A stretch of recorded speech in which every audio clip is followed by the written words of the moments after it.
So now, first, I would like to start with Miss Nilima.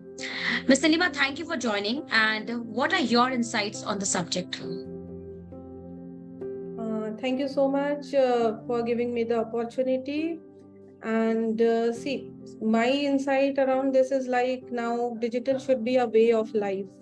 And it should not be only restricted to power, however, it is actually applicable in each and every area. Now, going towards this, things should not be only restricted to 4.0. Rather, we should think of 5.0 now because we have to be very much collaborative, working with technology. On top of it, when we are working with technology, we should also take the call which is sustainable in future. So gone are those days when we were working, with slight POC and all. We should look forward for the solution which are scalable. Now, coming to PowerPoint, I'll just first put my thoughts around predictive maintenance, which is very, very common to be done, and it is actually giving a lot of values. So talking about predictive maintenance, of course, there are multiple sensors available nowadays, and they have really came out well. There were certain hiccups earlier wherein, networking and other part was a part of it. Now we have wireless sensors as well, which we can put up there and get multiple CBM related information, right?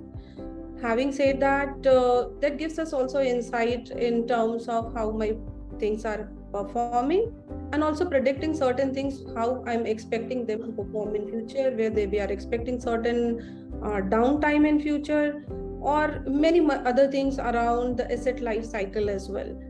So specifically, boiler tube leakage is something which is very, very common across multiple power plant. And really, let me share you one use case wherein we have worked upon specifically in one of Vedanta unit, and we have achieved 40% of a reduction in terms of downtime, and straight away also a gain of 7 to 8 percent in terms of heat rate and other part of it.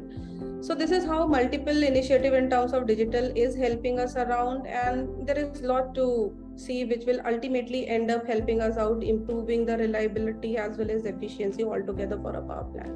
Yeah. Thank you, Ms. Nilima.